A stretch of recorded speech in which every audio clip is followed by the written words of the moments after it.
పండగ రోజు ఏ పని పాటు చేయకుండా ఇంట్లో ఖాళీగా తినేసి పడుకున్నారా ఎవరన్నా? నేనైతే ఈరోజు అదే పని చేశాను. ఇవాళ నా ఈవినింగ్ రొటీన్ చూపిస్తున్నాను.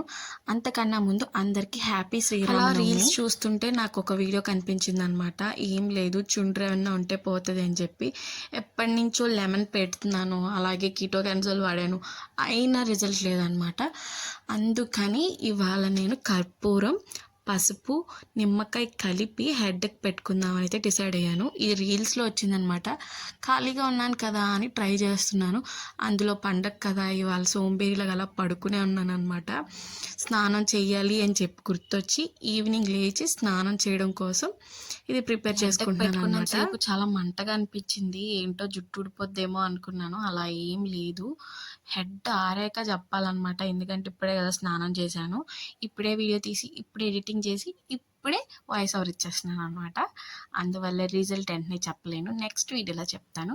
కంపల్సరీ ట్రై చేయండి, మండుతుందంటే పోతుంది కంపల్సరీ. అలాగా మసాజ్ చేసుకుని 1 అవర్ ఉంచుకోవాలి కదా అని చెప్పి ఈలోపు నేను ఏదైనా వర్క్ చేసుకుందామని అయితే డిసైడ్ అయ్యాను అనమాట.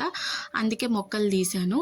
మొక్కలు ఏంటి ఇలాగున్నాయి, చాలా రోజుల నుంచి కడగలేదేమో అందుకే అలా అయిపోయినాయి అనుకుంటారేమో. కాదు, మొక్కలకైతే బ్యాక్టీరియా వచ్చేసింది అనమాట. వెంటనే చాట్ జీపీటీకి ఫోటో పెట్టాను అనమాట.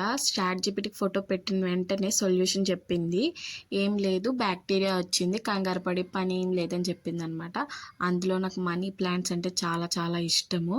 అందుకే ఒకసారి నీట్గా క్లీన్ చేసేసి మళ్ళీ సాల్ట్తో క్లీన్ చేశాను అనమాట. ఎందుకంటే ఏదైనా చిన్న బ్యాక్టీరియా ఉన్నా సరే పోతుంది అనమాట. ఏదైనా సరే అంతే, సాల్ట్తో కడగండి, కడిగినప్పుడు ఆ బ్యాక్టీరియా అన్నా ఉంటే పోతుంది.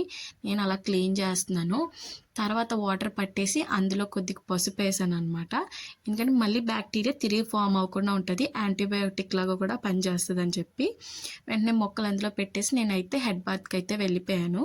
ఎందుకంటే నాకు టైం అయిపోతుంది, క్లాస్కి మగ్గం క్లాస్కి అయితే టైం అయిపోతుంది. అందుకే రెడీ అయిపోయి వెళ్ళిపోదామని వెంటనే హెడ్ బాత్కి అయితే వెళ్ళిపోయాను. మనం జూలైలో పుట్టాం, జూలైగా తిరుగుతున్నాం అని చెప్పి క్లాస్ కన్నా వెళ్దామని అయితే రెడీ అవుతున్నాను అనమాట. రెడీ అయ్యి హడావిడిగా రెడీ అయిపోయి మంచిగా దేవుడికి దండం పెట్టేసుకుని రెడీ అయిపోయి వెళ్ళిపోయాను. తీరా చూస్తే అక్కడ మేడం లేరనమాట, ఆవిడ బయటకు వెళ్ళారు. సో బయటకు వెళ్ళడం వల్ల నేను మళ్ళీ తిరిగి ఇంటికి వచ్చేసాను అలిసిపోయి. సో ఇవాళ నా రోజైతే ఇలా గడిచింది శ్రీరామనవమి. ఎలాగైతే కంపల్సరీగా దేవుడికి దండం